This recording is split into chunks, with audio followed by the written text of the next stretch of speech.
خب امروز قراره بریم کامیکان مونترال. کامیکان ها کلن اجتماعات و همایشایی هستند که طرفدار کمیک بوکی به واسطه اونا دور هم جمع میشن. معمولا میتونیم بازیگرا و نویسنده‌های مختلفی رو اونجا ببینین از نزدیک، باشون عکس بگیرین، امضا بگیرین و غیره و غیره. و امروز من برای اولین بار قراره برم یک کامیکان حضوری ببینم. سالها پیش یادم اخبار کامیکان مختلف رو پوشش میدادم توی کانال‌های مختلف تو تلگرام و امروز خیلی خوشحالم که قرارم از نزدیک این تجربه رو داشته باشم و یکم راه داریم، پس بریم ببینیم چی میشه.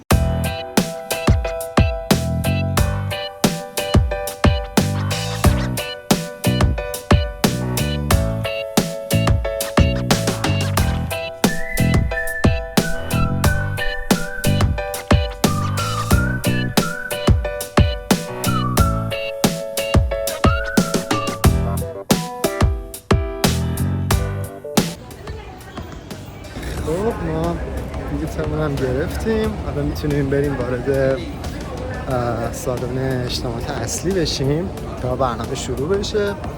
از ساعت 10 صبح شروع میشه تا 5 بعد از ظهر برنامه هست. حالا ببینیم تا کی واقعا ادامه پیدا میکنه.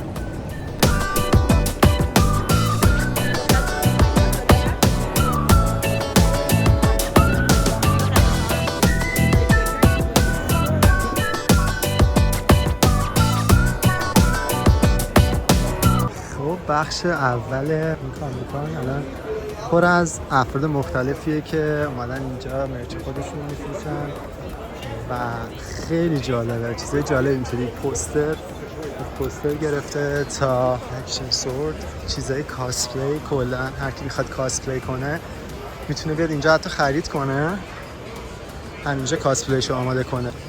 لازم نیست حتما از قبل همه چی آماده آورده باشین واسه خودتون.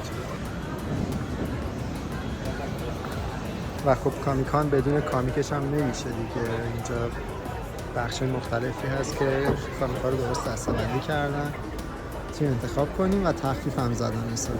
مثلا این کامیک اونجرز مال 1963.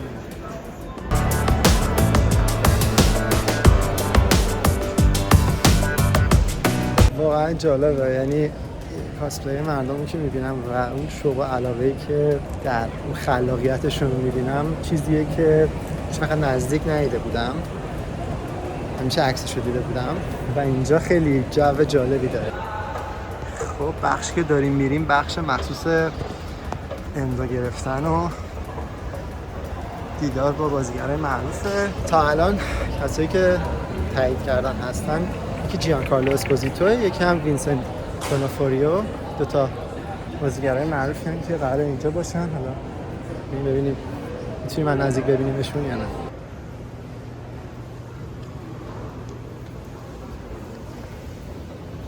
در مجموع 4 طبقه کامل از این مجتمع به این بزرگی رو اختصاص دادن به کامیکان امسال و فوق‌العاده است.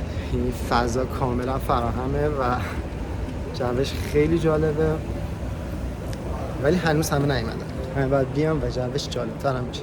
خب این بخشیه که مخصوص امضا دادنه، میتونی از قبل وقت رزرو کنی با هر کدوم از بازیگرا بعد 1-2 دقیقه حرف بزنیم و ازشون امضا بگیر. خب بخش مخصوص جان کارلو اسپوزیتو دقیقاً تو همین نقطه بود که 2 تا از کارمندای کامیکان ریختن رو سرم و دیگه نذاشتم فیلم برداری کنم. تنها کاری که تونستم انجام بدم این بود که جان کارلو رو دیدم و بهش سلام کردم و بعد دیگه اومدم بیرون. خب عمیقاً ناراحتم چون اجازه نداد که فیلم برداری کنم. حالا هنوز هم هیچ کدوم از بازیگرا نیومدن، ولی اینکه نمیذارن حتی از دور یک عکس بگیری هم خیلی رو مخه.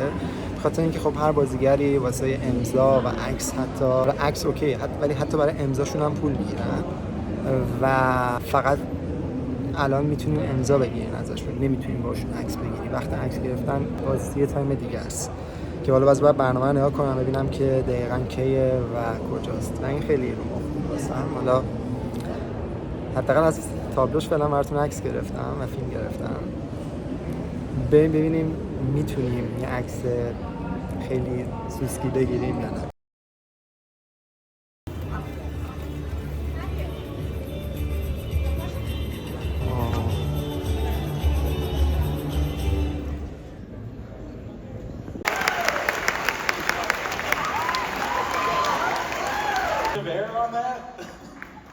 you get, like 3 feet of air on that intro?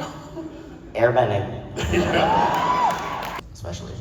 That's fantastic. So if you're doing martial arts, start posting on YouTube. Dante Bosco's Zuko so much. I don't know if I can. I don't know. I really don't know if I got that in me. I think Dante did such a good job with it. Dude.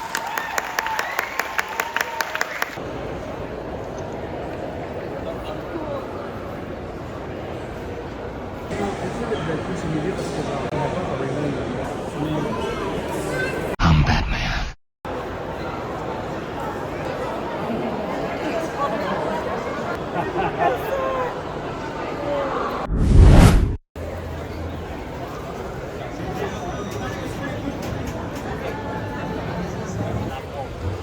اینا خیلی جالبن. کامیک‌های مختلف رو جدا کردن، دسته‌بندی کردن، میفروشن. تو دسته‌بندی جالبی هم هست و همه چی دارن. I wanted to ask you, I was inspired by the material, by Vince Gilligan. I was inspired by one line in particular. Coming out of the TIE Fighter, this whole Mandalorian series had me return to a part of my childhood, wanting to be that hero in a villain's cape, wanting to be a person who says, my character Moff Gideon knows everything. Assume I know everything.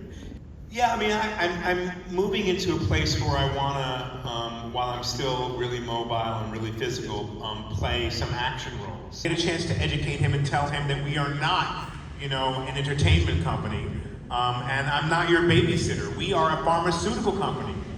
And so I get a chance to open people's eyes as to what big business sometimes really is, what that really means, right? Big business affects big money, affects big campaigns politically, affects our whole world. خب میتونم بگم که جالب ترین پنل رو جان کارلو اسپوزیتو داشت. خیلی جالب بود و خیلی انگیزشی حرف زد.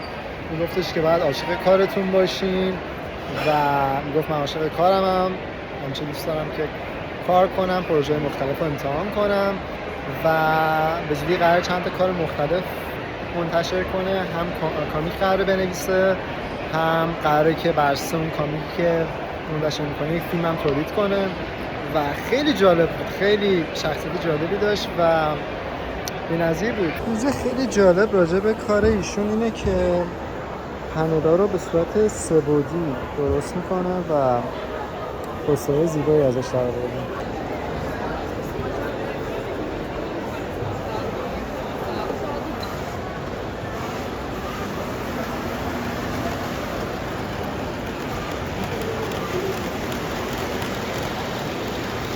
و وقتی اینکه اینو از نزدیک دیدم فکر نمی‌کردم که همچین چیزی بخوام. درسته که کامیکانه ولی از مانگاها هم نمیشه غافل شد. این جالبه. اینجا کامیکا رو بر اساس هر سری دسته‌بندی کردن. یعنی شما مثلا میتونید گجا تمام ایشوهای این سری رو بگیریم و خودشون جدا کردن و دسته‌بندی کردن، چون معمولا وقتی که می‌خوایم تک تک بگیریم ممکنه یکیش پیدا نشه یا یکیش بیشتر فروش بره و یکم سخته، ولی اینا براتون دسته‌بندی کردن همشون و همه چی رو هم دارن. یعنی از کارهای 2 سال اخیر تا 10 سال اخیر و بیشتر، حتی 40 سال اخیر رو دارن. اینجا باز یک دسته از کامیکایی که دیگه خیلی خاصن، قدیمی ترن رو میتونیم ببینیم که سرتیفیکت دارن که مشخص باشه که اونا اصلا و خیلی جالبه. بعضی از اینا واقعا قدیمی هن و فکر میکنم یک نمره هم بر اساس کیفیتی که دارن، کیفیت نگهداریشون دارن. طور مثال این امیزینگ اسپایدرمن 107 که مال خیلی وقت میشه. خب برای عکس گرفتن بعد توی این صفحه بریم و لیست بازیگرایی که الان هستن اینا حواستون هست که حتما بلیط داشته باشین، از اون بخش وارد میشین، عکستون رو میگیرید و بعد میاین.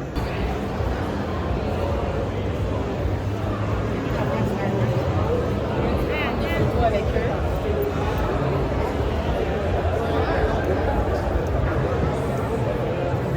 Ah oui, man, il y a plein d'affaires partout, il y a plein de belles bébelles.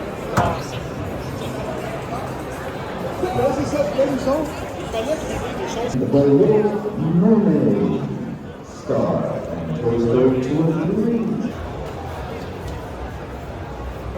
ددپول هم داریم قرار باشه عکس بگیریم.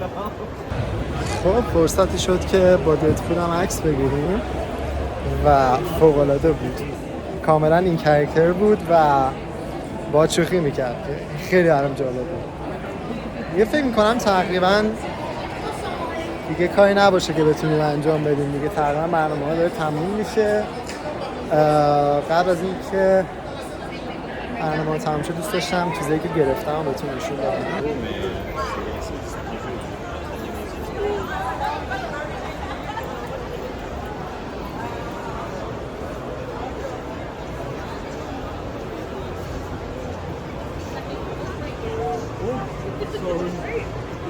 خب من چند تا چیز تونستم گیر بیارم که کامیکان امسال. چیزای وینتیج جالبی پیدا کردم. یکیش یه پوستر از فیلم مونریکره، یک پوستر استار وارزی پیدا کردم، یه پوستر کلاسیک از راکی و یه پوستر کلاسیک دیگه از فیلم ترمینیتر. 4 تا چیز جالبی بودن که تونستم بگیرم. غیر از اینا با توجه به اینکه کامیکانه و نمیتونستم هیچ کامیکی نخرم 2 تا کامیک گرفتم. اینکه اول بتمنه مال 1990 یه ادیشنیه که تو روسیه است و برام جالب بود و یه کامیک دیگه هم که مال سری جدیدش بود و هرش خیلی باحال بود. گفتم اینم داشته باشم و برنامه‌شون تموم شد. در کل جالب بود. میتونم بگم تجربه خیلی جالبی بود. در اولین بار کامیکان رفتم حضوری و امیدوارم که شما لذت برده باشید. فعلا